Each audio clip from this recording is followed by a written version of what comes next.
तो next chapter की starting वहीं से होती है जहाँ पर हमें वह लड़का और लड़की दोनों दिखाए जाते हैं जो कि कह रहे होते हैं लेडी लोटेल ने हमें यहाँ पर सर्वे करने के लिए भेजा है क्योंकि वह यहाँ पर एक केबिन बनवाना चाहती है। एडी भी मन में सोच रहा होता है क्या एक केबिन, क्या वह उस टाइम पर सच में सीरियस थी। फिर वे दोनों अपने काम पर लग जाते हैं और फिर वह लड़का कहता है सर आपसे मिलकर मुझे काफी ज्यादा खुशी हुई, ये मेरे लिए एक ऑनर की बात है। एडी भी कहता है क्या यह तुम्हें अजीब नहीं लगता, तुम मेरी सेम एज के हो फिर भी तुम मुझसे इतना ज्यादा पोलाइट हो रहे हो, तुम्हें रिलैक्स हो जाना चाहिए। फिर वह बंदा भी कहता है क्यों नहीं, आखिरकार आप मेरे मालकिन के एक काफी ज्यादा स्पेशल बंदे हो, तो मुझे भी तो आपकी थोड़ी बहुत चापलूसी करनी ही पड़ेगी ना। अभी मैं सोचता हूँ कि मैं आपसे अक्सर मिल भी पाऊंगा कि नहीं, क्योंकि लेडी लोटेल अपने एम्प्लॉयज को अक्सर इस तरह बाहर तो भेजेंगी नहीं। एडी भी कहता है आखिर ऐसा क्यों, क्योंकि उन्हें भी पता है वे यहाँ पर आकर कितना अलग बिहेव करती हैं। वे यहाँ पर आकर एकदम नॉर्मल लड़की की तरह बिहेव करती हैं लेकिन अपनी कंपनी में वे कोल्ड पर्सन की तरह बिहेव करती हैं जिनकी नसों में ही आयरन बह रहा हो। एडी कहता है मुझे तुम्हारी बातों को सुनकर ऐसा लग रहा है जैसे तुम्हारी नजरों में तुम्हारी मालकिन के लिए कोई रेस्पेक्ट ही नहीं है। फिर वह बंदा कहता है नहीं ये तो सिर्फ एक कॉम्प्लीमेंट था। ऐसे अगर आपको कोई भी जरूरत पड़े कभी भी किसी भी टाइम पर जिसे आप लेडी लोटेल से नहीं कह सकते तो मुझे किसी भी टाइम पर बुला सकते हो, मेरा नाम है ड्यून। और वह अपनी बैग में से एक बोतल को निकाल कर दे रहा होता है और वह उस बोतल को साफ करते हुए कहता है इस बोतल की कीमत 1 गोल्ड कॉइन है, यहाँ तक कि ब्लैक मार्केट में भी ये काफी मुश्किल से मिल पाती है, यह काफी ज्यादा स्ट्रॉन्ग है तो इसे किसी ऐसे को मत देना जो पहले से ड्रिंक नहीं करता हो, वे काफी ज्यादा ही ड्रंक हो जाएंगे अगर तुमने ऐसा किया तो। क्योंकि रायना ने तो सिर्फ एक सिंगल घूंट ही लिया था इसका वैसे, और उस दोपहर तो वह इतना कहता ही है कि पीछे से वह लड़की जिसका नाम लीना होता है वह उसको चिल्ला कर पड़ती है और कहती है तुम ऐसी शर्मनाक बातों को किसी को कैसे बता सकते हो, चुप हो जाओ डून। एडी उस बोतल को लेकर कहता है तुम मुझे काफी ज्यादा ही ऊंचा समझ रहे हो। ड्यून जाते हुए कहता है क्या कुछ ज्यादा ही ऊंचा, मुझे लगता है तुम अपने आप को कुछ ज्यादा ही अंडर एस्टिमेट कर रहे हो।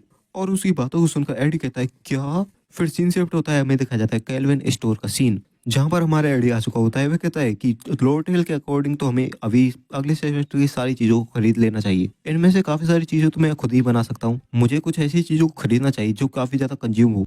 लेकिन तभी वह पीछे मुड़ जाता है और एक लड़की को नोटिस करता है और उससे कहता है आखिर तुम यहाँ पर क्या कर रही हो एनिस। और ये होती है हमारी एनिस जो कि शांत खड़ी होती है और भाई साहब एकदम में बोल पड़ती है कि मैं तो यहाँ पर कुछ चीजें खरीदने आई थी, मुझे नहीं लगा था कि आप यहाँ पर भी मिल जाओगे, आप कुछ टाइम से लैब भी नहीं आ रहे, मुझे लगता है आप काफी ज्यादा बिजी हो। मैंने जेनिका के बारे में भी सुना है, वह काफी ज्यादा इंजर्ड हो चुकी थी, मैं काफी ज्यादा सरप्राइज हो गई जब उसने कहा था कि वह तुम्हारे साथ रहेगी, मुझे लगता है अब तो वो तुम्हारे साथ काफी ज्यादा एडजस्ट हो चुकी होगी। मैं तुम्हारी सिचुएशन के बारे में जानती हूँ तो मैंने तुम्हारी सिचुएशन के बारे में प्रोफेसर को भी समझा दिया है। वैसे अपना ध्यान रखना, क्लूबस और ओनिक्स वे दोनों ही काम करने में काफी ज्यादा अच्छे हैं, वैसे तुम्हें तुम्हारे काम करने के लिए स्कॉलरशिप तो चाहिए ही होगी है ना।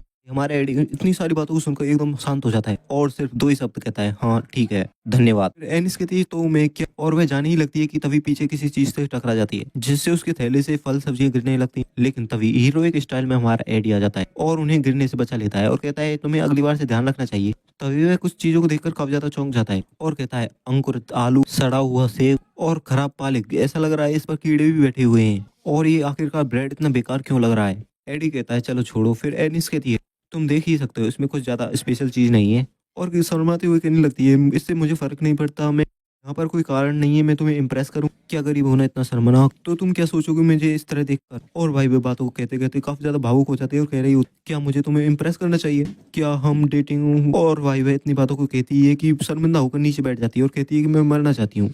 एडी भाई उसकी ऐसी हालत को देखकर काफी ज्यादा हो जाता है और वो कहता है कि मुझे माफ करना, मैंने कुछ गलत कह दिया हो तो। फिर एडी बताता है एनिस जो कि सभी कॉमनर्स के बीच में काफी ज्यादा फेमस है, जो कि कॉमनर की तरह रहती है फिर भी एक नोबल से भी ज्यादा नोबलिस्ट लगती है, लेकिन जब उसने इस एकेडमी में दाखिला लिया था तो उसकी फैमिली एकदम बैंक करप्ट हो गई थी जिसने उसे एकेडमी में रहते हुए भी काम करने पर मजबूर कर दिया। मैं सोचता हूँ कि वह अब हार्ड टाइम से गुजर रही है, लेकिन मुझे लगता है इसकी हालत तो मुझसे भी ज्यादा खराब है, मैं तो एक कैंप पर बाहर ही रहता हूँ।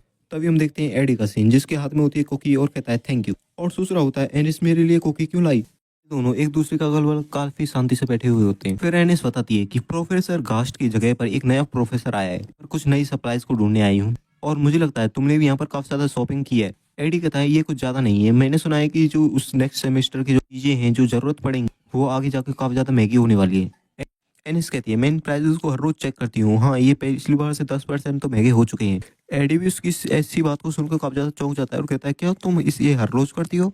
एनिस कहती है क्या तुम सोचती हो ये काफी ज्यादा है। एडी कहता है नहीं, ये तो बस सुनने में काफी ज्यादा अजीब लगता है। एडी कहता है मुझे लगता है कि हम दोनों सेम ही है एनिस, अगर तुम एक बार बीमार पड़ जाओगी तो तुम काम करने के लिए नहीं रहोगी, तो ऐसा हो सकता है कि तुम अपने डॉर्म को खो दो और शायद अपनी एकेडमी को भी अटेंड ना कर पाओ। इसकी दिनचर्या को देखकर ऐसा लगता है ये अक्सर बीमार पड़ती हुई अपने काम के दौरान। सर्वाइवल का मतलब हर किसी के लिए एक जैसा नहीं है। जैसे मेरे लिए फॉरेस्ट में एक वुडन केबिन में रहने के लिए और नेक्स्ट सिनेरियो के लिए प्रिपरेशन करने के लिए, और यहाँ पर देखें एनिस हेलन को तो उसके लिए तो उसकी एकेडमी ही एक जंगल की तरह है। हम देखते हैं एनिस का सीन जो कि स्माइल करती है और काफी प्यारी सी मुस्कान के साथ कहती है थैंक यू। मैं भी पहले तुम्हारे बारे में ऐसे ही सोचती जब हम पहली बार मिले थे। मुझे लगता है मुझे भी पहले चीजें खरीद लेनी चाहिए इससे पहले कि वे पहले ही मैगी हो जाएं। वैसे इन चीज़ों की प्राइस इतनी तेज़ी से बढ़े, इससे ये काम तो सिर्फ एक ही कंपनी कर सकती है, एलाइट कंपनी। लेकिन इस तरीके से उनका स्टूडेंट काउंसिल से भी क्लैश हो सकता है। शायद ऐसा हो सकता है कि वे अपने प्रॉफिट के लिए ऐसा कर रहे हों। वैसे भी मैं श्योर हूँ कि एलाइट की लीडर के पास कोई ना कोई प्लान तो होगा। वो मेरे से तो काफ़ी ज़्यादा स्मार्ट है। चलो अब मैं चलती हूँ, मुझसे बात करने के लिए शुक्रिया। एडी भी मन में सोच रहा होता है, मैं भी इसके बारे में काफ़ी ज़्यादा क्यूरियस हूँ। आखिर एलाइट का स्कूल की सप्लाईज की प्राइस को बढ़ाने के पीछे क्या कारण हो सकता है। फिर हमारा ऐड बताता है जब कि तुम किसी बात के बारे में काफी ज्यादा क्यूरियस हो, उसका सबसे अच्छा तरीका है कि उसके बारे में जानो या फिर डायरेक्टली जाकर पूछ ही लो।